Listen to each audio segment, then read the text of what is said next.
മലയോര മേഖലയും തീരമേഖലയും എല്ലാം ഉൾപ്പെട്ടതാണ് കണ്ണൂർ ജില്ല. ഇവിടെ ജില്ലാ പഞ്ചായത്തിൻ്റെ പ്രവർത്തനങ്ങൾ, ഒപ്പം ഏഴോം പഞ്ചായത്തിൻ്റെ കാർഷിക പദ്ധതികൾ, അതോടൊപ്പം അയ്യൻകുന്ന് പഞ്ചായത്ത് എന്നിവയാണ് ഞങ്ങൾ പ്രധാനമായും പോകുന്നത്.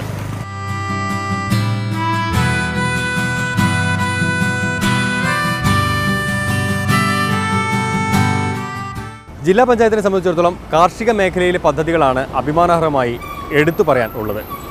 പ്രത്യേകിച്ച് ടിഷ്യൂ കൾച്ചർ ലാബ് ഉൾപ്പെടെ മികച്ച പദ്ധതികൾ കണ്ണൂർ ജില്ലാ പഞ്ചായത്ത് ഒരുക്കിയിട്ടുണ്ട്.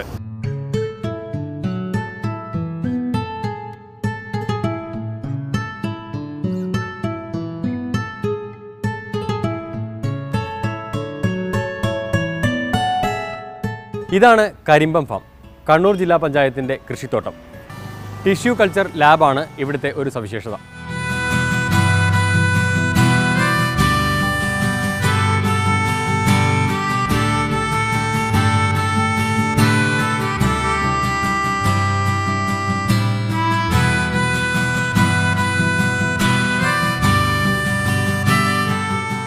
കണ്ണൂർ ജില്ലാ പഞ്ചായത്ത് നടപ്പാക്കിയ ടിഷ്യൂ കൾച്ചർ ഉൽപ്പാദന യൂണിറ്റിൻ്റെ കൾച്ചർ ട്രാൻസ്ഫർ റൂമിലാണ് നമ്മളിപ്പോൾ എത്തിയിരിക്കുന്നത്. ഏകദേശം 1.25 കോടിയോളം രൂപ ചിലവാക്കി പുതുതായി ലാബിന് വേണ്ടി മാത്രമായി കൺസ്ട്രക്ട് ചെയ്ത സംവിധാനങ്ങളാണ് ഇവിടെയുള്ളത്.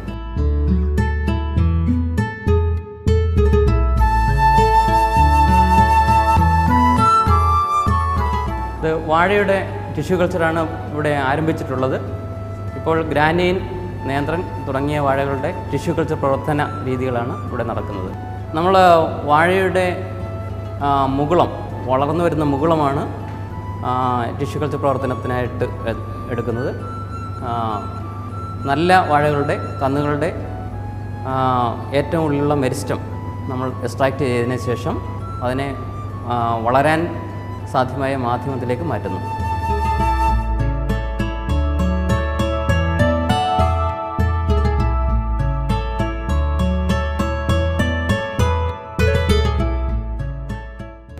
ഒരു കൾച്ചർ ശരാശരി ഒരു 3 ആഴ്ച മാത്രമേ വളരാനുള്ള മാധ്യമമാണ് ഈ കുപ്പിയിലുള്ളത്. അതിനുശേഷം ഇത് പുതിയ മാധ്യമത്തിലേക്ക് മാറ്റണം. ആ പ്രവർത്തനമാണ് നടക്കുന്നത്. അതിനെ സബ് കൾച്ചറിങ് എന്ന് പറയും. അതാണ് ഇവിടെ ചെയ്തുകൊണ്ടിരിക്കുന്നത്.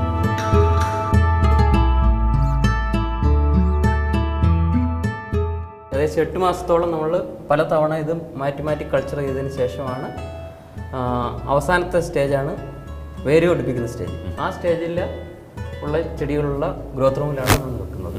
അപ്പോൾ ഇത് ഒരു വേര് പിടിപ്പിക്കുന്ന ഈ ഒരു കുപ്പിയിൽ ശരാശരി 10-12 തൈകൾ കാണും. അപ്പോൾ ഒരു സെൻറ്റിലേക്ക് 10 വാഴ എന്ന് പറഞ്ഞാൽ കണക്കനുസരിച്ച് ഈ ഒരു കുപ്പിയിലെ വാഴത്തൈകൾ മതി ഒരു സെൻറ്റിൽ നടാൻ.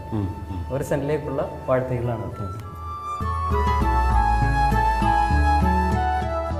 ഇതിൽ നിന്നുള്ള ഈൽഡ് കിട്ടി തുടങ്ങിയോ കർഷകർക്ക്?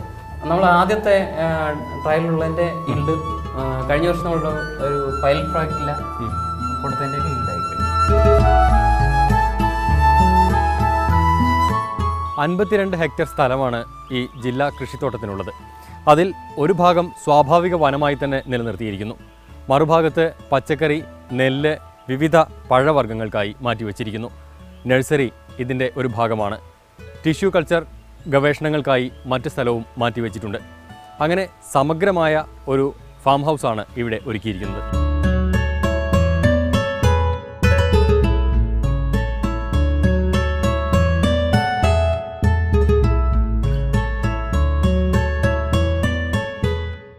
നമുക്ക് ഒരുപാട് ജില്ലാ പഞ്ചായത്തിന് ഒരുപാട് ഡ്രീം പ്രോജക്ട്സ് ഉണ്ട്. അതിൽ ഏറ്റവും ശ്രേയസ്സോടെ തേജസ്സോടെ നിൽക്കുന്ന ഒരെണ്ണം ഇതാണ് ബയോടെക്നോളജി സെൻറ്റർ. ഒരു സാധാരണ ബയോടെക്നോളജി എന്നൊക്കെ പറയുമ്പോൾ അതൊരു പ്രാദേശിക ഭരണകൂടത്തിന് അപ്രാപ്യമായ ഒന്നാണെന്നുള്ളൊരു ധാരണയാണ് പൊതുവെ ഉണ്ടാവുക. അതിനെ കടന്നു പോകാൻ എങ്ങനെയാണ് ഒരു പ്രേരണ ഉണ്ടായത്? അത് ഈ ജില്ലാ പഞ്ചായത്ത് എന്നും പാത്ത് ബ്രേക്കേഴ്സും ഇന്നോവേറ്റേഴ്സുമാണ്. അപ്പോൾ പുതുപാതകളിലൂടെ പോകേണ്ട ഒരു 21ാം നൂറ്റാണ്ടിൻ്റെ കാലഘട്ടം നമ്മളോട് അങ്ങനെ പറയുന്നു. അപ്പോൾ it is A team work. ഇത് ഇന്ന് വരെ ഒരു വിജയമാണെന്ന് പൊതുജനം വിലയിരുത്തുന്നു. അപ്പോൾ ആ ഒരു വിജയത്തിൻ്റെ ഇറ്റ് ഈസ് നോട്ട് ആക്സിഡൻറ്റ്. വിജയം ഒരിക്കലും ആക്സിഡൻ്റലല്ല. അത് പ്ലാനിങ് ഉണ്ട്, കൃത്യമായ പ്ലാനിങ്ങുണ്ട്, മോണിറ്ററിങ് ഉണ്ട്. അപ്പോൾ അതോടൊപ്പം തന്നെ നമ്മുടെ ഏറ്റവും മിടുക്കന്മാരായിട്ടുള്ള ഓഫീസേഴ്സ് നമുക്ക് കിട്ടി. അപ്പോൾ അങ്ങനെ പോയപ്പോൾ അവരുടെ ആശയങ്ങളും കൂടിയാണ് ശരിക്കും ഇതിൻ്റെ ഒരു സക്സസ്സിലേക്ക് ലീഡ് ചെയ്തത്. ഒരു ഭാഗത്ത് പുതിയ ടെക്നോളജിയുടെ വികസിപ്പിക്കുന്നതിനുള്ള ഒരു ഭാഗം, അതോടൊപ്പം അവിടെ തന്നെ ഗവേഷണങ്ങൾക്കുള്ള സാധ്യതകൾ, ഒരുപാട് വിത്ത് ഉൽപാദനം, നഴ്സറി എല്ലാം നടത്തും. അതോടൊപ്പം ഇതിന്റെ മറ്റൊരു ഭാഗം 52 ഹെക്ടർ സ്ഥലത്ത് ഒരു ഭാഗത്ത് സ്വാഭാവിക വനം അങ്ങനെ തന്നെ നിലനിർത്തുകയും എല്ലാ അർത്ഥത്തിലും ഒരു സമഗ്രത. അപ്പോൾ ഇതൊരു ജൈവ വൈവിധ്യ കേന്ദ്രമാണ്, ബയോഡൈവേഴ്സിറ്റി സെൻ്ററാണ്. അതിന് തന്നെയാണ് ഏറ്റവും മാരകമായി മുറിവേൽപ്പിച്ച് പോകുന്നത്. അപ്പം അങ്ങനെയല്ല, ഇതൊരു മോഡലായിട്ട് ശരി ലോകത്തിന് തന്നെ മോഡലായിട്ട് നമുക്ക് കരിമ്പം കൃഷി ഫാമിനെ അതിൻ്റെ ജൈവ വൈവിധ്യങ്ങളെയും വളർത്താൻ പറ്റും. അപ്പോൾ അങ്ങനെ പരിക്കേൽപ്പിക്കാൻ അനുവദിക്കാതെ ഏറ്റവും നല്ല രീതിയിൽ ജാഗ്രതയോടെ ഞങ്ങൾ സംരക്ഷിക്കുന്ന കേന്ദ്രമാണ്. ഒരുപാട് തടസ്സങ്ങളുണ്ടായി. ജില്ലാ പഞ്ചായത്ത് മെമ്പേഴ്സിൽ തന്നെ ചിലവർ അങ്ങനെ ഒരു വിമർശനം എപ്പോഴും ഞങ്ങൾ പോസിറ്റീവായിട്ട് ഉൾക്കൊള്ളും. അപ്പോൾ അവരിന്ന് പറയുന്നു അന്ന് ഞങ്ങൾ തടസ്സം നിന്നെങ്കിലും ജാഗ്രതയോടെ പോകാൻ നമ്മളത് പ്രേരിപ്പിച്ചു. അപ്പോൾ അതുകൊണ്ട് തന്നെ അവരിപ്പോൾ ഉൾച്ചേർന്ന് ഏറ്റവും നല്ല രീതിയിൽ അവരും കൂടി സഹകരിച്ചുകൊണ്ടാണ് ഞങ്ങൾ മുന്നോട്ട് പോകുന്നത്. ഇപ്പോൾ ഇവിടെ നടക്കുന്ന ഗവേഷണങ്ങൾ വളരെ ഫലപ്രദമാണ്. അല്ലെങ്കിൽ ഇവിടെ വിത്ത് ഉൽപാദനമുണ്ട്, നഴ്സറി ഉണ്ട്, ഹൈബ്രിഡ് വിത്തുകളും തൈകളും വിതരണം ചെയ്യുന്നുണ്ട്, ഫലവൃക്ഷങ്ങൾ ഉൾപ്പെടെയുള്ള കാര്യങ്ങളുണ്ട്. പക്ഷേ ഇതൊക്കെ ജനങ്ങളിലേക്ക് എത്തുകയും അവിടെ നിന്ന് ഈൽഡ് ഉണ്ടാവുകയും ചെയ്യുമ്പോഴാണ് അത് സാർത്ഥകമാവുക. ആ പ്രക്രിയ അത് എത്രമാത്രം വളരെ സക്സസ്ഫുൾ ആയെന്നാണ് പഠനങ്ങൾ കാണിക്കുന്നത്. അപ്പോൾ അഗ്രി ഫാമിൽ വന്നിട്ട് ഒരുപാട് കർഷകരാണ്. അപ്പോൾ കാർഷിക മേഖല എന്ന് പറയുന്ന ഇന്ത്യൻ സമ്പദ് വ്യവസ്ഥയുടെ നട്ടെല്ലാണ്. അപ്പോൾ ആ നട്ടെല്ലിനൊരു ചെറിയ തളർച്ച വരുന്ന കാലഘട്ടം കൂടിയാണ്. അപ്പോൾ അത് ഏറ്റവും ജാഗ്രതയോടെ പരിപാലിക്കാൻ വേണ്ടിയാണ് ഇതിലേക്ക് നമ്മൾ പോയത്. അപ്പോൾ കർഷകർക്കറിയാം ഇവിടെ നിന്ന് ഇതെല്ലാം ലഭ്യമാണ്, അവൈലബിലിറ്റി ഉണ്ട്. അതിൻ്റെ കൃത്യമായിട്ടുള്ള ധാരണ ഇന്ന് കേരളത്തിൽ മുഴുവനും ജനങ്ങൾക്കുണ്ട് എന്നാണ് നമ്മൾ മനസ്സിലാക്കുന്നത്. അപ്പോൾ ഇവിടുന്ന് കൊടുത്ത വാഴത്തൈകളെല്ലാം അപ്പോൾ ഇവിടെ തന്നെ ഉണ്ടായത് ഡെമോൺസ്ട്രേഷൻ പ്ലോട്ട് ഉണ്ടായിരുന്നു. അപ്പോൾ വാഴത്തൈകൾ എന്ന് വെച്ചാൽ കണ്ടാൽ നമ്മൾ ശരിക്കും സ്തുതിച്ചു. ആ രീതിയിൽ വന്നു. ഒരാൾ പൊക്കത്തിലാണ് ഈ കുലകളിങ്ങനെ കൊലച്ച് നിൽക്കുന്നത്.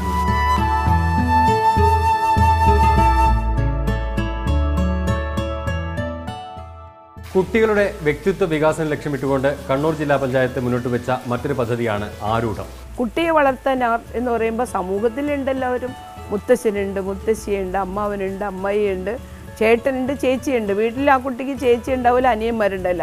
സമൂഹത്തിലെല്ലാവരും ഉണ്ട്. അപ്പോൾ സീനിയർ സിറ്റിസൺസ് ആണെങ്കിൽ മോസ്റ്റ് പ്രൊഫഷണൽ ആയിട്ടുള്ള ടീച്ചേഴ്സ് ഉണ്ട്. അപ്പോൾ അവരെയൊക്കെ കോർത്തിണക്കിക്കൊണ്ട് യൂത്ത് ക്ലബ്ബുകളെയൊക്കെ കോർത്തിണക്കിക്കൊണ്ട് ഒരുപാട് പദ്ധതികൾ ആവിഷ്കരിച്ചുകൊണ്ട് ദാറ്റ് നെർവ് സെൻറ്ററായിട്ടാണ് ഈ 8 കെട്ട് വരുന്നത് ചട്ടുകപ്പാറയിൽ. അതിൻ്റെ കിഴക്കിന് ഒറ്റ സെൻറ്റർ. ആ ഒറ്റ സെൻറ്ററാണ്. ഒരു 2.5 ഏക്കർ സ്ഥലമുണ്ട് അവിടെ. ആ 2.5 ഏക്കർ സ്ഥലത്തിൽ പണ്ടത്തെ തറവാട്, ആരൂഢം എന്ന് പറഞ്ഞ തറവാട്. അപ്പോൾ കണ്ണൂർ ജില്ലയിലെ കുട്ടികളെ എല്ലാം അവരുടെ ഓരോ കഴിവുകൾ വളർത്താൻ വേണ്ടി, അവരുടെ കഴിവുകൾക്ക് അഗ്നിച്ചിറകൾ കൊടുക്കാൻ വേണ്ടി ജില്ലാ പഞ്ചായത്ത് 8 കെട്ടിലേക്ക് കൊണ്ടുവരും. ആരൂഢം പദ്ധതി. കൃത്യമായ ഒരു പദ്ധതി ഉണ്ടാവുക, അതിന് പ്ലാനിംഗ് ഉണ്ടാവുക, ആത്മാർത്ഥതയുണ്ടാവുക. അങ്ങനെയെങ്കിൽ വിദഗ്ധരായ ജനങ്ങളെ അതോടൊപ്പം നിൽക്കാൻ കിട്ടും. ഒപ്പം ജനങ്ങളെ വിശ്വാസത്തിലെടുക്കാനും കഴിയും. ലാഭകരമായി പദ്ധതി മുന്നോട്ട് കൊണ്ടുപോകാനും. അതാണ് കണ്ണൂർ ജില്ലാ പഞ്ചായത്ത് നൽകുന്ന പാഠം. കണ്ണൂർ ജില്ലയിലെ യാത്രയ്ക്കിടെ നമ്മൾ എത്തുന്നത് ഏഴോം ഗ്രാമപഞ്ചായത്തിലാണ്. ഏഴോം എന്ന പേര് കേരളത്തിൽ അറിയപ്പെടുന്നത് ഏഴോം നെൽവിത്തിലൂടെയാണ്. ഈ നെൽവിത്ത് ഉപ്പുവെള്ളത്തെ അതിജീവിക്കുന്ന രീതിയിൽ ഈ ഗ്രാമം പ്രത്യേകമായി ഗവേഷണം ചെയ്തെടുത്തതാണ്. ഈ ഗ്രാമത്തിൻ്റെ പഞ്ചായത്ത് പ്രസിഡന്റും ഇവിടെ നടക്കുന്ന കാർഷിക പരീക്ഷണങ്ങളും പരിചയപ്പെടാം.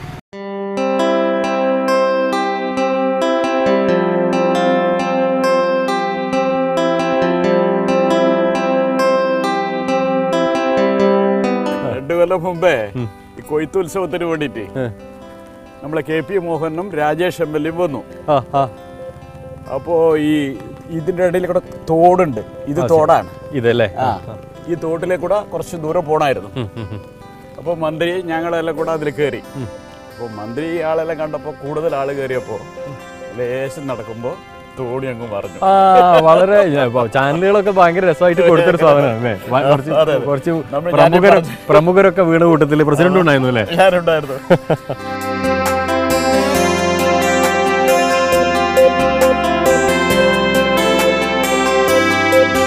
അപ്പൊ ഇതാണ് ഈ കൈപ്പാട് കൃഷിയുടെ. ഇതിപ്പോ 7 1 ഇവിടെ ഉള്ള മൊത്തം? അതെ അല്ലേ. 7 2 ഉണ്ട്. 2 ഉണ്ട്, 3 ഉണ്ട്. അതെന്താ വ്യത്യാസം? അത് പിന്നെ ഓരോരോ ഈ ഗവേഷണം നടത്തിക്കൊണ്ടിരിക്കുമ്പോൾ പുതിയ പുതിയ എന്താണ് പറയേണ്ടത് ഗുണങ്ങൾ കിട്ടുമല്ലോ. ഇപ്പൊ ഈ നിൽക്കുന്നത് വെള്ളത്തിലേ ഉപ്പിന്റെ സാന്നിധ്യം ഉണ്ടോ? ഇപ്പൊ ഇല്ല, പക്ഷെ വരാം. ഇപ്പൊ ഇവിടെ ഈ വേനൽക്കാലത്ത് ഇതിങ്ങനെ കൊത്തി കൂട്ടുവയ്യ ഒറ്റ ഒരു നമ്മള് മണ്ണപ്പം ചുട്ട വെച്ച മാതിരി ഉണ്ടോ കൊത്തി കൂട്ടിയാൽ. അപ്പൊ അത് ആദ്യത്തെ മഴയെല്ലാം പെയ്ത് പിന്നെ അതിന്റെ ഉപ്പെല്ലാം പോയിട്ടാകുമ്പോ അതിന്റെ മേലെയാണ് വിത്തിടുക. പിന്നെ അത് കൊത്തി ചാടുവയ്യ അടിയിലെ കൂടെ കൊത്തി ചാടി അങ്ങനെയാണ് നടുക.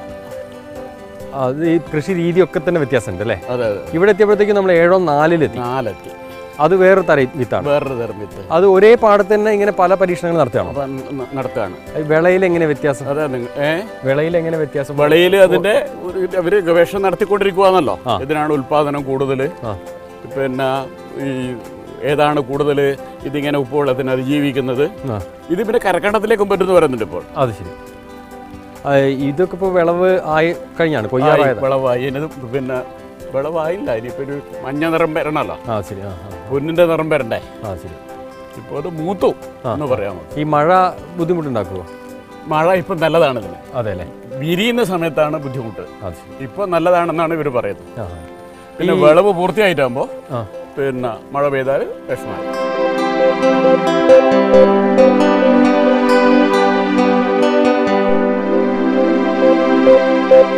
ഇതിപ്പോ ഏക്കർ കണക്കിന് പാടങ്ങളുണ്ട്. ഇത് കൈപ്പാട്. ഇതാണ് കൈപ്പാട് കൃഷി എന്ന് പറയുന്നത്. കൈപ്പാട് ജൈവം, വളപ്രയോഗം വേണ്ട. അത് ശരി. ഒരു തരത്തിലുള്ള വേണ്ട. ജൈവവളം പ്രയോഗിക്കില്ല.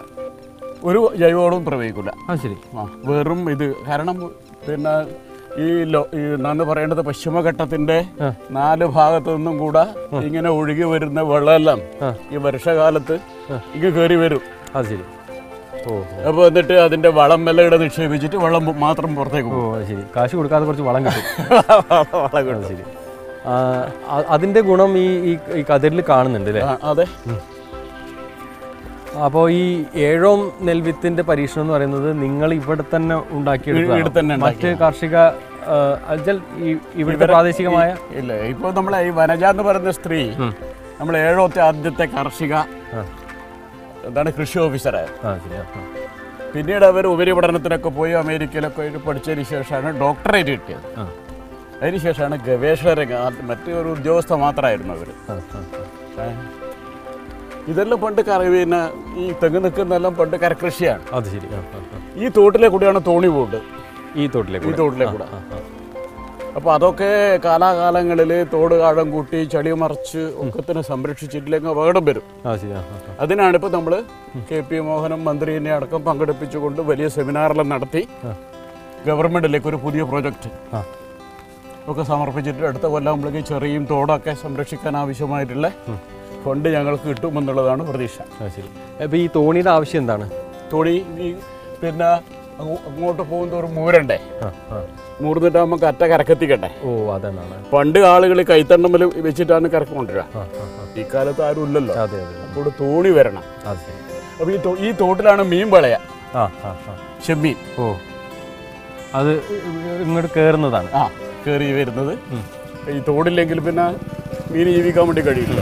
അതുകൊണ്ട് തോട് എല്ലാ കാലത്തും നിലനിർത്തണം.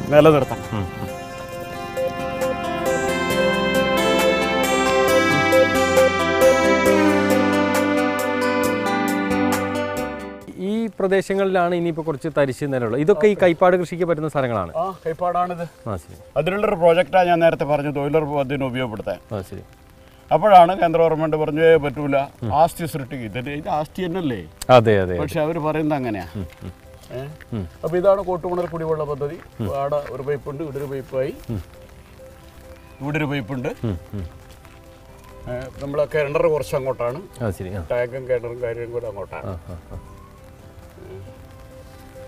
ഇതിപ്പോൾ കടൽ എവിടെയാ? പുഴയാത്. പുഴയാണ്. കുപ്പമ്പുഴ അങ്ങനെ പോയിട്ട് പഴയങ്ങാടി പോയിട്ട് മുട്ടുന്നതാണ് പുഴ. ശരി.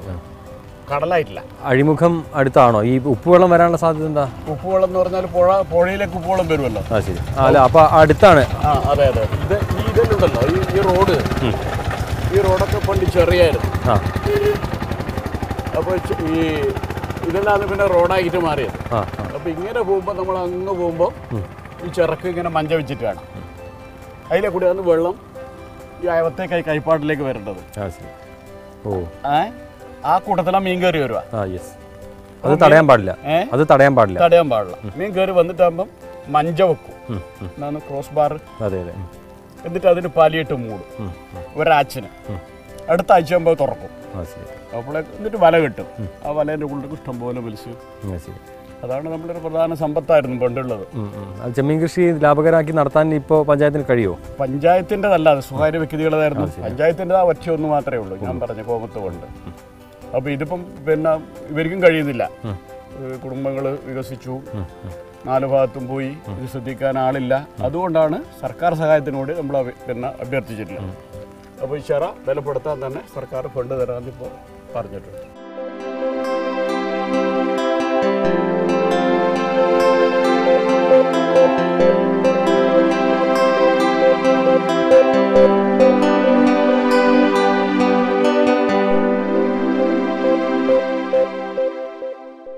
കണ്ണൂർ ജില്ലാ പഞ്ചായത്തിൻ്റെ മാതൃകാ പദ്ധതിയും ഏഴോം ഗ്രാമപഞ്ചായത്തിൻ്റെ നെൽകൃഷി പരീക്ഷണങ്ങളും നമ്മൾ കണ്ടു കഴിഞ്ഞു. ഇപ്പോൾ നമ്മൾ എത്തിയിരിക്കുന്നത് അയ്യങ്കുന്ന് ഗ്രാമപഞ്ചായത്തിലാണ്. അയ്യങ്കുന്ന് പേരാവൂർ മണ്ഡലത്തിൻ്റെ ഭാഗമാണ്, മലയോര മേഖലയാണ്. ഇവിടെ കോൺഗ്രസിലെ തമ്മിലടി കൊണ്ട് ആണ് എന്ന് പറയുന്നു നിരവധി തവണ പ്രസിഡന്റുമാർ മാറി. ഈ ഭരണസമിതി അധികാരത്തിൽ വന്ന ശേഷം 3ാമത്തെ പ്രസിഡന്റാണ് ഇപ്പോൾ നിലവിലുള്ളത്. ഇതിന് നാട്ടുകാർ അടക്കം പറയുന്ന ഒരു കാരണമുണ്ട്. കോൺഗ്രസിലെ തമ്മിലടി മാത്രമല്ല പ്രശ്നം, ഇവിടെ ക്വാറികൾ നിരവധി പ്രവർത്തിക്കുന്നുണ്ട്, ഒപ്പം ക്രഷർ യൂണിറ്റുകളും. ഇവരുടെ പണം കണ്ടുകൊണ്ടാണ് പ്രസിഡന്റ് സ്ഥാനത്തിന് വലിയ മത്സരം കോൺഗ്രസിനുള്ളിൽ നടക്കുന്നത് എന്നതാണ് അണിയറ സംസാരം. അല്ല, വർക്കാട് മച്ചിത്താന്നിൽ നിന്നാണ്.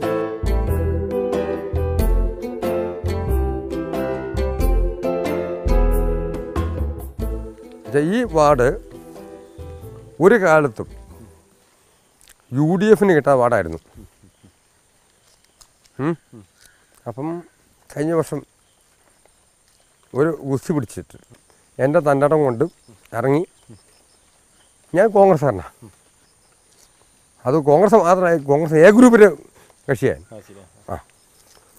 അപ്പം ഞാൻ കോൺഗ്രസിൻ്റെ കമ്മിറ്റിയെ മൊത്തം വിലക്കെടുത്തല്ല, ഒരുമിച്ച് നിർത്തി മത്സരിച്ചു. ഞാൻ 196 വോട്ടിന് വോട്ട് ജയിച്ചു. ഈ വാർഡിൽ ഇതുവരെ ഒരു UDF ജയിച്ചിട്ടില്ല. അല്ല, ഇപ്പോൾ പ്രസിഡന്റ് ആണല്ലോ, അപ്പോൾ നേരത്തെ പ്രസിഡന്റ് ആയിരുന്നില്ല? ഇല്ല, കോൺഗ്രസ് ആയിരുന്നോ പ്രസിഡന്റ്? തുടക്കം തുപ്പറം ബേബിയായിരുന്നു ഒരു വർഷം. അതിനുശേഷം ബേബി പിന്നെ എന്ത് സംഭവിച്ചു, KC ചാക്കോ ബേബിക്കെതിരെ കേസ് പിന്നെ ഇത് കൊടുത്തോളാ വിപ്പ്. അതിന് ശേഷം പിന്നെ എന്ത് സംഭവിച്ചു, ബേബി പുറത്തു പോയി. പിന്നെ KC ചാക്കോ പ്രസിഡന്റായി. KC ചാക്കോയ്ക്ക് ശേഷമാണ് ഞാൻ വന്നത്. ഇപ്പം എത്ര വർഷമായി? ഇപ്പം 2.5 വർഷം. പ്രതിപക്ഷം പറയുന്നത് എന്താണെന്നറിയാം? പ്രതിപക്ഷം ഒന്നും പറയാനില്ല. പ്രസിഡന്റ്ഷിപ്പിനുള്ള അടി കോൺഗ്രസിൽ നടക്കുന്നതും എല്ലാം ഈ കോറിയുടെ പണം കണ്ടുകൊണ്ടാണ്. അല്ല, അത് നിഷേധിക്കും. അത് നിഷേധിക്കും. അത് ഞങ്ങളെ സംബന്ധിച്ചിടത്തോളം വെറും ഒരു ആരോപണം മാത്രമല്ല. കാരണം ഇവിടെ പ്രകൃതി വിഭവങ്ങൾ കൂടുതലുള്ള ഒരു പഞ്ചായത്താണ്. ഉദാഹരണമായിട്ട് ക്വാറി, അതുപോലെ പൂഴി, ഇവയുടെ വിതരണവും വിപണനവും സംബന്ധിച്ച് വലിയ ശക്തിയായ വിലപേശലുകൾ നടക്കുന്നുണ്ട്. കോറി അത് വിട്ടുണ്ട്. ഞാൻ അയ്യങ്കുന്നുള്ള 4 കോറിയേ ഉള്ളൂ. അല്ല, എന്താ ക്രഷർ 6 കോറി, അത്രേ ഉള്ളൂ. 4 ക്രഷർ ലൈസൻസും പിന്നെ 6 കോറി ലൈസൻസും. അല്ലാതെ ഇവിടെ ഒന്നുമില്ല. അതല്ല ഞാൻ കൊടുത്തൊന്നുമല്ല. അത് ഇപ്പം മനസ്സിൽ ഞാൻ കൊടുത്തല്ല. ഇതെല്ലാം പഴയ ബോർഡ് കൊടുത്താണ്. അപ്പോൾ അതിലൊരു അടിസ്ഥാനമില്ല, ഒരു അടിസ്ഥാനം. അത് പക്ഷേ ഈ ആരോപണം നീക്കുകയല്ല, കക്ഷികൾക്ക് പങ്കുണ്ട്. അതൊരു ആരോപണം മാത്രമാണ്. കാരണം ഇവിടെ ഇപ്പോൾ പിന്നെ CPM ഒരു അത്ര പിന്നെ വലിയ ശക്തിയുള്ള ഒരു പാർട്ടിയല്ല. അപ്പോൾ മാത്രമല്ല CPMന് 2 പഞ്ചായത്ത് മെമ്പർമാർ മാത്രമേ ഉള്ളൂ. അവരെ സംബന്ധിച്ചിടത്തോളം പറയുകയാണെങ്കിൽ അവിടെ ഈ ഒരു വിലപേശൽ കളിക്കേണ്ട ഒരു സാഹചര്യമില്ല. അങ്ങനെ അതൊരു ആരോപണം മാത്രമാണ്. അപ്പോൾ കോറി ഇവിടെ ഒരു വിഷയമാണ്. കോറി ഇവിടെ വിഷയമല്ലേ ഇല്ല. അല്ല. അല്ലല്ല, ഇവിടെ കോറി വിഷയമല്ല. കോറിയുടെ കാര്യത്തിൽ എന്ന് പറഞ്ഞാൽ ഇവിടെ ഇപ്പോൾ ഇതിന് പണം മുടക്കിയിട്ടുള്ള ആളുകൾ ഒക്കെ തന്നെ ഈ ജില്ലയ്ക്ക് വെളിയിലുള്ള ആളുകളാണ്. അപ്പോൾ ജില്ലയ്ക്ക് വെളിയിലുള്ള സമ്പന്ന വിഭാഗത്തിൽപ്പെടുന്ന ആളുകളും ഇവിടെയുള്ള കോൺഗ്രസ് നേതൃത്വവും തമ്മിലുള്ള ഒരു അവിശുദ്ധ കൂട്ടുകെട്ട്. അടുത്ത തവണയും മത്സരരംഗത്തുണ്ട്. ഞാനാ ആലോചിച്ചില്ല. വനിതാ വാർഡായതുകൊണ്ടാണ്? അല്ല, എനിക്ക് അയ്യൂന്ന് പഞ്ചായത്തിൽ ഇവിടുത്തെ വികസന കാര്യങ്ങളിലൊക്കെ എത്രമാത്രം ശ്രദ്ധ? വികസനത്തിൽ ഞാൻ ഒന്ന് പറയാം. കമ്മൻ്റെ താഴെ കൊട്ടുകപ്പാറ മുണ്ടാവറമ്പ് ക്ഷേത്രം ആണ് ഒരു ആളവൻ ചെയ്ത കാര്യമായിരുന്നു. പൊട്ടിത്തള്ളു നടന്ന റോഡ്. അത് എന്തോ അത് എൻ്റെ ബുദ്ധിയിൽ പറയാൻ പറ്റുള്ളൂ. താഴെ കൊട്ടപ്പറ കമ്പനിയടുത്ത് വരും 10 ലക്ഷം ചെയ്യും. കമ്പനിയടുത്ത് വരും മുണ്ടാകുന്ന വരും 10 ലക്ഷം കൊടുക്കും. അത് അന്ന് ഉള്ള ഫണ്ട് എന്നറിയോ? 5 ലക്ഷം ഒരു മെമ്പർക്ക്. എൻ്റെ ബുദ്ധി ഞാൻ ആ ക്ലോസ് എന്നുവെച്ചാൽ ഒരു ക്ഷേത്രം ബന്ധിപ്പിക്കുന്ന റോഡ്. അത് എൻ്റെ കഴിവത്. ഒരു അവസരം കൂടെ കിട്ടുകയാണെങ്കിൽ വികസനത്തിൻ്റെ കാര്യത്തിൽ സോറി.